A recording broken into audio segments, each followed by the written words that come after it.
Halo semuanya, selamat datang kembali di Expert Talk by Indo Krishna.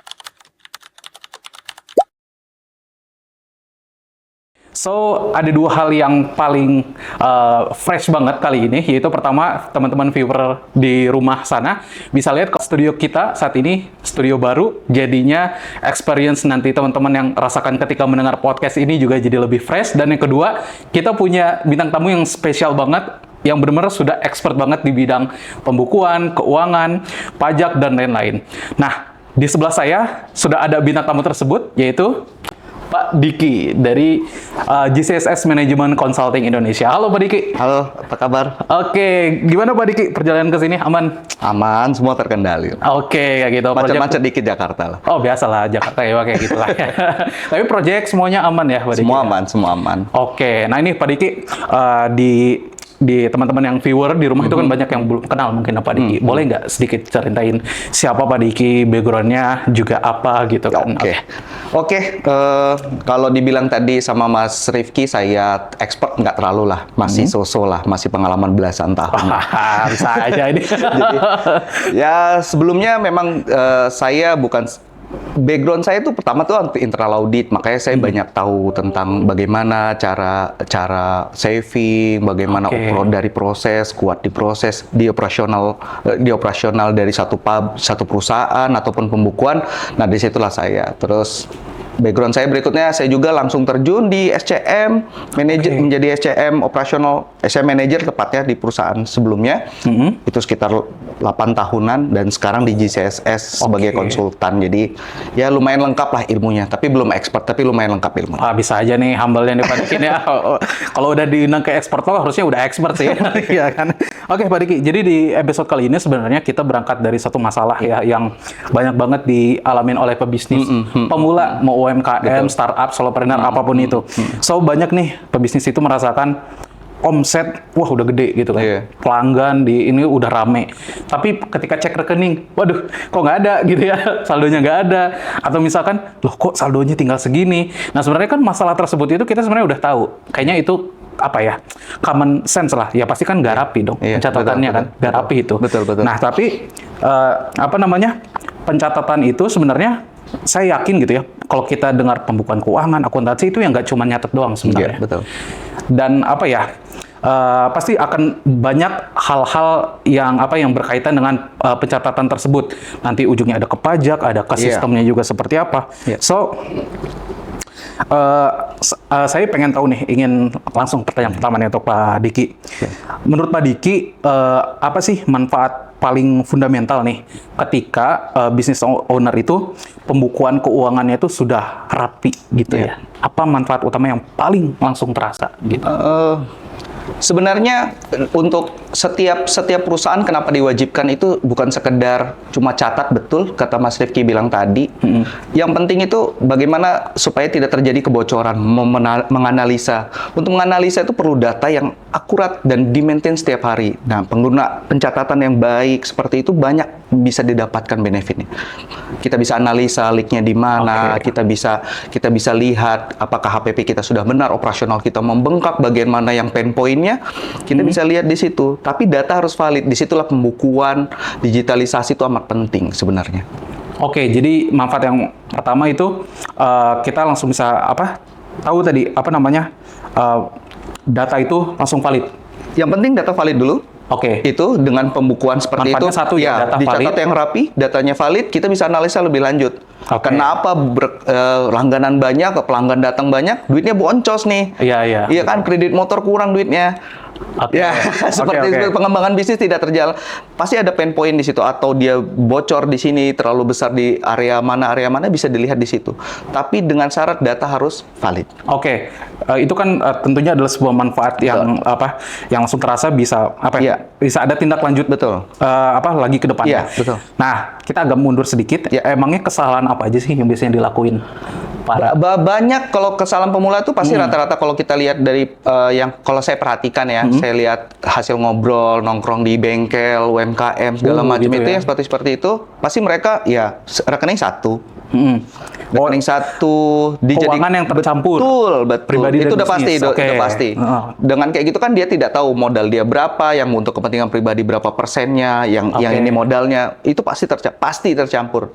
Sedikit rumit untuk bisa mendisiplinkan orang-orangnya. Dan itu harus hal pertama. Karena butuh modal tidak boleh tergerus di situ. Oke. Karena resikonya seperti itu ya, kalau tercampur seperti itu. Nah, terus banyak lagi yang kalau saya lihat kesalahan-kesalahan umum ya adalah pencatatan tidak baik jelas untuk akses ke permodalan. Oke. Orang bank pasti akan sulit menilai, oh ini akses masih tercampur, ini mana yang modal, mana pengeluaran pribadi. Tapi kalau dipisah, statement bank rekening, akses ke permodalan akan lebih baik, lebih lancar lah, lebih smooth gitu. Orang bisa lihat pembukuannya baik, lalu rekeningnya terpisah seperti itu. Akses permodalan yang paling penting sekarang itu kan seperti kalau kita lihat UMKM mau maju itu atau perusahaan, nggak usah UMKM lah, small business mau naik level, rata-rata butuh modal. Betul. Kita dapat modal pinjam atau kita buka kalau perusahaan gede bisa IPO segala macam. Tapi mereka harus dekat akses. Apa yang disyaratkan oleh bank sebagai pemodalan atau dari investor pun pasti melihat dari dari pencatatan keuangan. Betul. Oke. Ngomongin pencatatan, pasti kalau secara bahasa Inggrisnya gitu ya. Ada bookkeeping, ada accounting, akuntansi gitu ya. Menurut Bapak apa sih perbedaannya antara kedua tersebut, pembukuan dan akuntansi? Oke. Saya sih pengen lebih menyederhanakan ya. Kalau kita bicara teori itu terlalu banyak ya, terlalu yang langsung praktikal. Iya, praktikal ya. Kalau analogiin itu seperti itu ya. Kalau ada orang bookkeeping itu seperti orang-orang yang menyiapkan bahan makanan, membeli bahan makanan seperti itu untuk siap dimasak. Sedangkan akunting itu bisa sampai dia memasaknya, mendiakannya, tergantung taste-nya seperti apa, mau dibuat rasanya lebih tajam, lebih halus, lebih tepat. Seperti itulah. Kalau kita analogikan perbedaan bookkeeping dengan accounting. Oke, jadi kalau misalkan bicara pembukuan itu kayak awalnya gitu. Awalnya. Harus pembukuan bisa dulu. Betul. Gitu. Habis itu baru accounting gitu. Next level lah. Oke. Nah, bicara tentang pembukuan dan accounting, saya dengar ya, ini correct me if I'm wrong. Katanya pebisnis pemula itu harus tahu minimal 3 laporan keuangan. 3 jenis laporan keuangan ya. Nah, apa namanya? Sorry ya, boleh tambahin juga kalau saya lupa juga. Ada laporan arus kas, betul ya? Betul. Oke, terus neraca, betul. Sama laba rugi juga. Iya. Oke. Nah kan untuk apa ya? Untuk pebisnis pemula itu kayak kedengarannya kan kayak, waduh repot ini kan. Maksudnya saya udah capek-capek ngurusin strategi bisnis, udah jual-jualan, pas udah pencatatan, waduh ngurusin 3 laporan itu juga. Nah menurut Bapak gimana sih agar supaya mudah gitu bikin 3 laporan keuangan itu? Untuk kita bicara kalau pengusaha pemula, kalau kita bicara dia pemula sekali, artinya dia belum menggunakan digitalisasi. Simple sekali sebenarnya. Software, ERP, digitalisasi, catat, disiplin data valid, bikin laporan, selesai. Dia bisa lihat di jadi situ. gampang ya kayak gampang sekali. Pekerjaan 20, kita bisa hemat pekerjaan 8 jam kerja itu bisa kita hemat menjadi 2 jam. Lebih efektif. Penggunaan ERP, ketinggalan, buat laporan ke bank, bisa tinggal download, 20 menit, minta klik, selesai, download. Klik, langsung selesai, kirim download. gitu ya? Langsung kirim apa permintaannya, bisa. Laporan arus kas langsung Simple. kirim juga, Tapi memang, untuk pengusaha harus bisa membaca juga. Ya mungkin dari situ bisa dilihat nanti. Sesudah dia menerapkan ERP, dia belajar membaca laporan keuangannya, belajar membaca neracanya, atau sewa konsultan, kita nggak tahu lah. Bisa banyak option gitu loh. Oke, dan kalau menyambung dengan service lain dari bisnis Krisna kan kita juga ada tuh produk yang memang khusus untuk pembukuan namanya Zoobooks. Books gitu ya kan, pembukuan gitu kan. Jadi orang langsung kedengar gitu. Nah, di dalam Zoobooks ini kan pasti kan dia membantu para pebisnis pemula ini bikin laporan dan lain sebagainya. Di dalamnya tersebut apa ya yang paling sering dipakai itu tentunya kan untuk misalnya mengirim invoice. Dan kedua juga untuk mencatat pengeluaran gitu ya. Jadi kertas-kertas bond Iya, yang tadinya berantakan itu jadi kayak nggak ada kan sekarang. Iya, iya. Nah, sebenarnya kalau itu kan tadi saya mention ada 2 fitur. Kalau selain itu di Zoho Books ada kayak fungsi atau apa lagi sih yang misalnya bermanfaat nih untuk para business owner? Kalau kita lihat di Zoho Books sendiri itu ya, untuk pembuatan invoice sangat gampang ya. Oke, invoice satu. Pembuatan invoice gampang, terus pelaporan tadi yang saya bilang itu bisa Dibuat gitu dibuat, ya. Dan langsung di-download, kirim bisa ya? di-download setiap saat.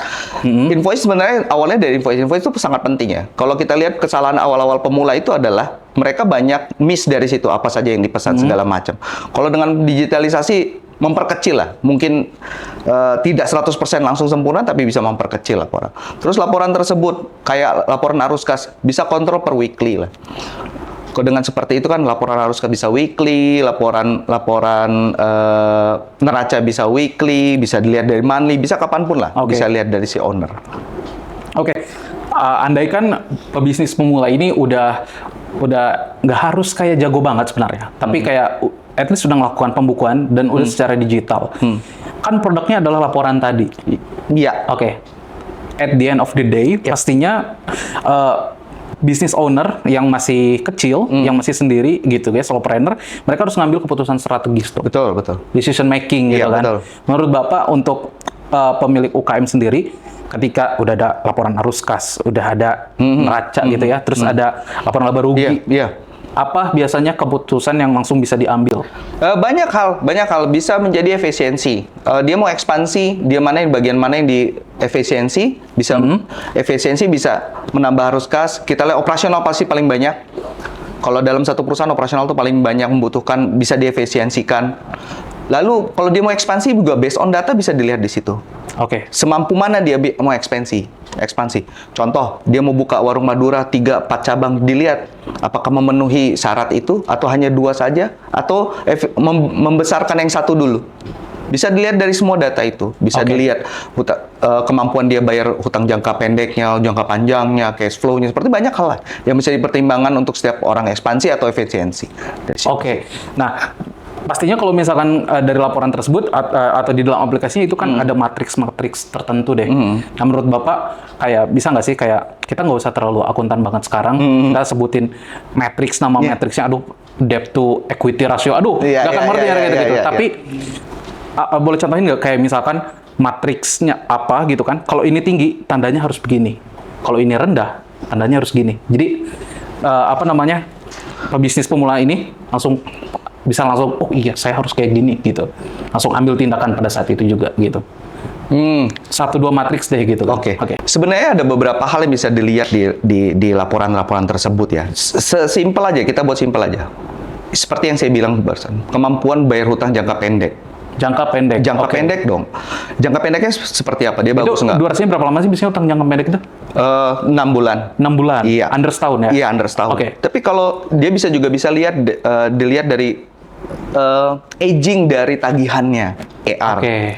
Karena itu berbahaya. Kalau dia lebih dari 90 hari, itu kemampuan tuh pasti diragukan kita. Karena pemutaran uang dia diam. Uang yang harusnya bisa diputarkan itu terdiam di customer. Itu berbahaya. Nah, itu AR aging. Kenapa AR aging begitu penting bisa dilihat di laporan itu.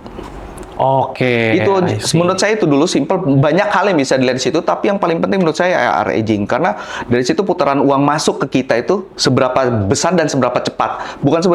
Bukan sekedar besar, tapi harus cepat juga. Karena uang mengendap, uang harus tetap mengalir seperti darah ya, biar kalau mengendap di darah mengendap itu seperti akan terjadi sesuatu kan. Jadi harus tetap mengalir. Itulah bisnis. Menurut saya seperti itu. Oke, saya kira itu mungkin insight yang sangat menarik ya so far Bapak, so far Pak Diki. Jadi mungkin saya ingin ucapkan terima kasih sudah hadir Sama-sama. di podcast Eksportol by Indo Krisna. Jadi kita benar-benar dapat pencerahan nih, bukan hanya tentang dari sistemnya itu sendiri, tapi juga dari sisi ekspornya gitu ya. Menjelaskan matriks dan fitur-fitur apa aja sih yang di dalam sistem ini yang tentunya bisa bermanfaat untuk para pebisnis pemula tersebut. So untuk teman-teman viewer di rumah, kalau misalnya ada yang ingin dibantu gitu ya terkait dengan konsultasi pembukuan dan keuangannya, itu juga bisa menghubungi Indokrisna. Dan juga nanti untuk beberapa teman-teman yang memiliki case spesial yang unik, itu bisa juga kita dibantu oleh GCSS Indonesia ya, betul ya, jelas, terkait betul. dengan pembukuan, lapor pajak gitu ya, betul. atau ada apa lagi Pak kalau boleh tahu? Datang saja dulu, kita banyak hal yang bisa auditing, valuasi aset, banyak hal yang bisa kita lakukan. Datang saja dulu konsultasi, ngobrol langsung dengan saya langsung, nanti kita bisa arahkan seperti apa strategi selanjutnya. Oke, jadi sistemnya udah ada, Orangnya didampingi, expertnya juga ada didampingi, gitu ya. betul. Oke, nah juga barangkali seperti itu, dan teman-teman jangan, saya nggak capek ya ingin bilang juga ke teman-teman, kalau misalkan suka dengan video ini boleh di like dan juga subscribe juga ya untuk kedepannya, supaya kita bisa ngadirin konten-konten seperti ini lagi kedepannya, kita bisa ngundang lagi expert lain di bidangnya masing-masing gitu. Oke, saya Rifki, saya pamit undur diri, dan juga Pak Diki ya pamit undur diri. Terima kasih Pak sudah datang sekali lagi. Oke, bye bye teman-teman semua, see you di episode selanjutnya.